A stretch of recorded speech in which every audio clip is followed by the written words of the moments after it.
Hey everyone, Harris O'Malley from DrNerdLove.com, and this episode is being brought to you by my generous patrons at patreon.com/DrNerdLove. This week, I want to talk with you about what it takes to become someone that women want to date. Now this, of course, leads to all of the usual, you gotta be rich, you gotta be tall, you gotta be unreasonably handsome arguments. And to be perfectly honest, all of that can be easily dismissed with a quick trip to Walmart or Costco or Target on any given Sunday. You will see people all the time with their partners and their kids, and let me tell you, they're not all billionaires with model good looks, with teeth like chiclets and abs like, whoa. It is so much easier to be socially successful in general and successful with women in particular than people want to believe. The problem is that more often than not, we get so blinded by what we assume to be true that we ignore the reality of it. After all, it is much easier to believe in the worst for us because the worst confirms what we already believe. And frankly, we believe it because it's the worst. It's our old friend masochistic epistemology again. It's true because it hurts. But it's not true at all. Here's the thing that nobody realizes. Nobody, and I mean nobody, not Brad Pitt, not Ryan Gosling, not Michael B. Jordan, nobody is naturally good with women. Nobody is born with an instinctual ability to get dates or to get laid any more than people are born with an instinctual ability for basketball or math or coding. The thing that people don't realize is that the people who are all successful with women all have the same four key things in common: confidence, consistency, practice, and attitude. Everyone, even the most gifted natural that you know, came to those skills through those four key components. The difference between someone who seemingly has that instinctual grasp of social dynamics, a natural, if you will, and someone who, like me, for example, learned later in life, is that the supposed natural didn't know that they were developing those skills. Those skills and attitudes were things that they learned over time that they had no idea were going to apply towards getting laid while they were learning them. In a very real way, they got Miyagi'd into being good with women. You did. You Miyagi'd me. But by the same token, the same is true for people who think they can't be good with women. The biggest difference is that they got taught all the wrong reasons without realizing it. They didn't know it at the time, but they were trained to believe that they were hapless and helpless, and they internalized it, and it became a core part of who they are, and they've refused to change it ever since, because confirmation bias sets in, and now they dismiss any progress as irrelevant or decide that it doesn't count, while every setback or failure becomes proof of how helpless they are. This means they don't try, and when they do, they don't give it their all because why bother? It's all pointless anyway. That is why I want to help you learn how you can break this cycle by adopting those four key components in your own life. And trust me, it is going to be important to pay attention to this episode the entire way through. Everything we talk about today is gonna build and reinforce the other part. So with that in mind, let's talk about how you can break out of the cycle and become someone who is successful with women. Key number one, confidence. Confidence is one of those areas that people misunderstand all the time. We get told if you want to be more attractive, just be confident, as though it were that easy, when in reality, being told this is about as useful as being told, hey, it's easy to fly, all you gotta do is throw yourself at the ground and miss. At the same time though, confidence isn't about just sitting there and puffing out your chest and giving off the attitude that you can't fail and then suddenly women come running. And it's not about never being wrong or being convinced that you're the hottest thing since World War III. Confidence is simply about experience. It is about knowing what you can do and having faith in your ability to do it, which comes from that experience. And here is the thing. You already have confidence in so many things in your life, but you don't think about it that way because you don't remember the process it took to develop the experience to get you where you are today. And the things that you are already confident about, that you don't realize that you're confident about, simply don't seem as monumental or as difficult as something like say, talking to women you're attracted to. But the fact of the matter is that most of the things that we lack confidence in are things that intimidate us because they're unfamiliar. We're not used to it. The more that we get used to something, the more familiar we get with it, the more confident we become because we know that we can handle it. To give a personal example, the first time I ever traveled internationally on my own was intensely intimidating, even as an adult. Yeah, I was used to navigating around the US by myself. I'd been doing that since I was a kid. But here I was in a foreign country where I don't speak the language, where I don't know what to expect, I didn't know the customs, I wasn't sure how to get around or how to make myself understood. But the more traveling that I've done, the more that I've learned. I learned more about what I needed to know and what to do, and if I found that I didn't know something, I knew how I could find it out. Now, traveling around the world is something I do with confidence because I've had that experience. That same process goes with playing a sport, with learning a musical instrument, or learning how to drive, or how to talk to women. It's intimidating and scary, and at first you're more than a little nervous, but as you get that experience under your belt, it just becomes one more thing that you can do, often without thinking about it. That formula, experience plus time equals confidence, applies to everything, including talking to women. At first, you are so aware of what you don't know that you are terrified because you have convinced yourself that one mistake will ruin everything, and spoiler alert, it won't. Trust me, I have made more mistakes than you've had hot meals. I have literally insulted people to their face without realizing I was doing so, and still dated them for months afterwards. But the more that you get used to talking to people, especially people that you're attracted to, the easier it becomes. You've done it before. You realize the fact that they're attractive to you doesn't mean that they're different or that they're above you or special or more valuable than you or whatever. Now you're better able to relax. You're able to be real with them, to flirt with them, and build that connection that leads to attraction, to romance and sex. But the question is, how do you get that experience? And it's a really good thing that you asked me that convenient rhetorical device, because that leads us to key number 2, practice. One of the things that I can never emphasize enough is that social skills are precisely that, skills.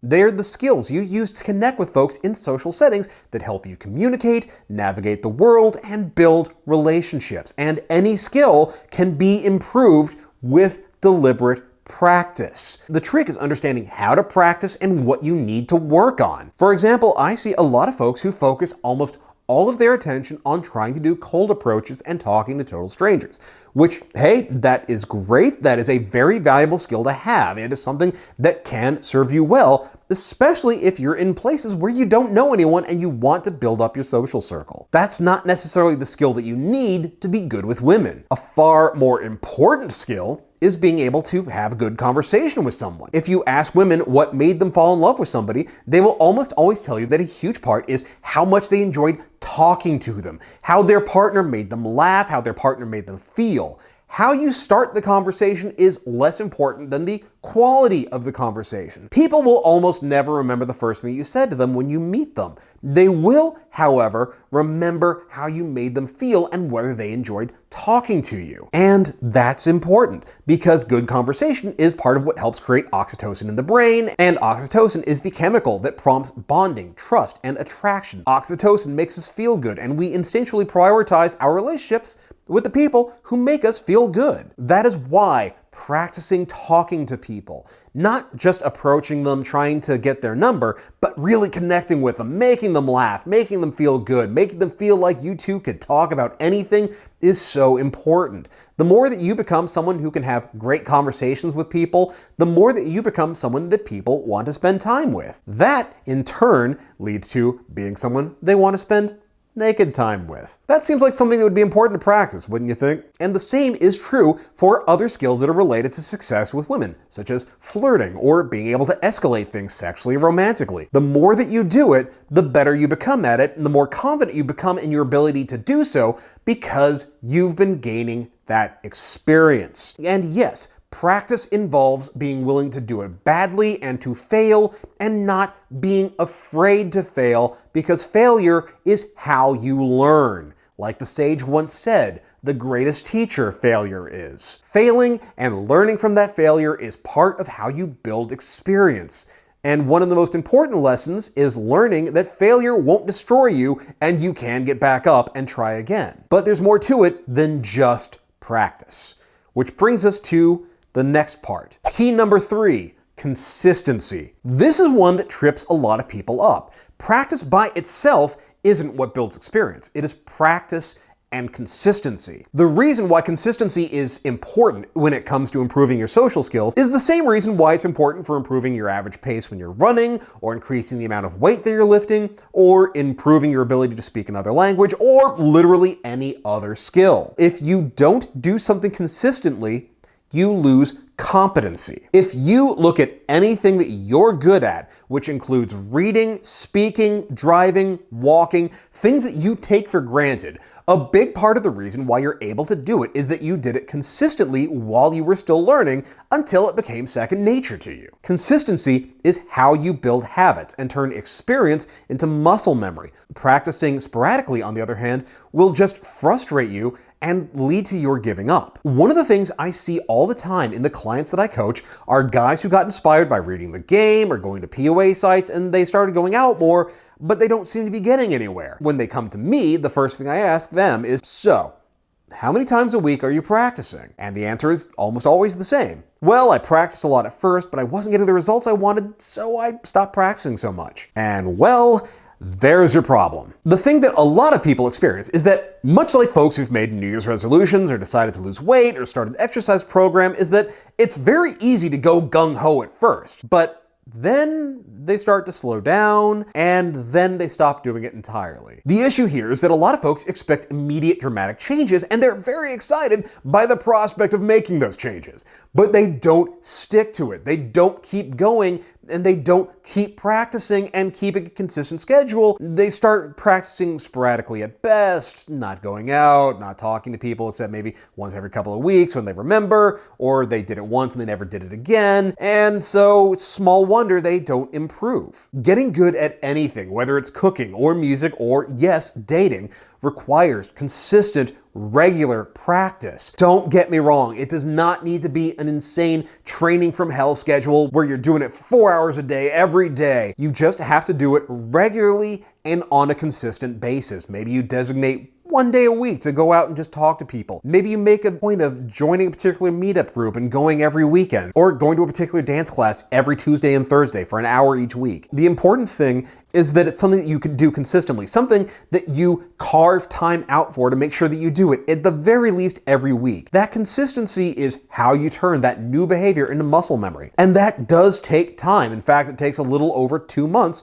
for a new behavior to become automatic. That's an investment you want to make in yourself. But that can't happen if you can't commit it. You can't improve if you don't keep at it, and doing it for 4 hours 1 week and then nothing for 2 weeks and then 30 minutes the week after that just means that you're gonna get frustrated and you're gonna quit. Even a little bit at a time works as long as you're doing it repeatedly and consistently. That consistency will improve the efficacy of your practice and increase the amount of experience that you gain, which in turn increases your confidence. Key number 4, your attitude. This is possibly the most important aspect of getting better with women because it is going to touch on literally everything else. Your attitude is destiny. Now, this is something I've talked about in a previous episode, and I've linked to it in the description, or you can just hit the doohickey. But the way that you choose to look at the world changes how you interact with it. The old saying that the optimist and the pessimist are both right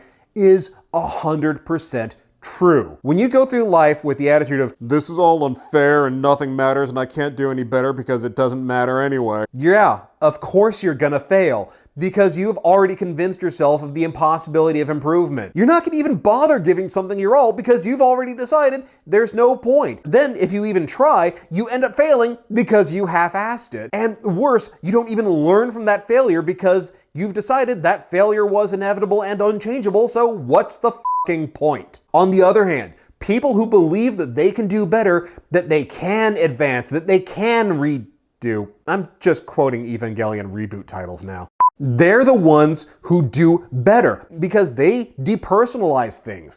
They see failure not as something inherent in them, but as something that just happened, something that can be overcome. They bounce back from mistakes and failures because they see those mistakes and failures as temporary, and they're much more likely to learn from them, to adjust their approach and try again. And that outlook of adjust things, try again, applies to everything when it comes to dating. It applies to talking to people in person. It applies to changing up your dating profile to see what works. It even applies to who you're approaching, who you're dating, and why. Because people who are more optimistic don't believe that they are defined by their limitations or by their mistakes. They have more confidence, so they take more risks, they take more chances, and they have more success. And quite frankly, positive people are more fun to be around. Negative people suck the energy out of the room. People are already dealing with their own misery. They don't need someone else just pouring more on top of it. People who are more positive and more optimistic make other people feel good and more capable. Just ask yourself, who would you rather hang out with? Someone who wants you to believe that everything's bullshit and unfair? Or someone that makes you feel like you could win if you dare? And look, I know it's not easy to do this on your own, which is why it's important to have the things that will help set you up for success, including a community that is going to support you and cheer you on, and people who can help guide you. That's why I created the NerdLove Academy group on Facebook, and that's why I offer private coaching to my clients, because this can be hard and confusing and intimidating, and sometimes you just need a little help. And part of working with me means that together we come up with a plan to help you develop your skills, meet amazing people, and create the love life that you're looking for. And if you're ready to invest in yourself, then check out some of my private coaching options at nerdloveacademy.com/private-coaching, or hit the link in the description to check it out. But the thing to keep in mind, no matter what, you have the power to change your life. The fact that other people seem like they have these skills naturally only means that they weren't aware of when they were learning how to develop them. You can choose to develop these skills yourself. You are only as limited as you believe yourself to be. You have only got one life, so it is time to take control and make sure that it's a good one. So that is going to do it for this episode. Thanks so much for watching. And now you've heard from me, and I want to hear from you. How have you developed the skills that make you a sexy badass? Share your experiences in the comments below, and don't forget, I am answering some of your dating questions on my new Ask Dr. NerdLove series of videos. So if you've got a short dating question that you'd like to have answered on here, hit me up, share that in the comments as well. Maybe the question I will be answering next week will be yours. Meanwhile, if you want to work on the skills that let you meet new people, help you learn how to talk to strangers, and turn people you've just met into friends and lovers, then check out my book, New Game Plus, The Geek's Guide to Love, Sex, and Dating.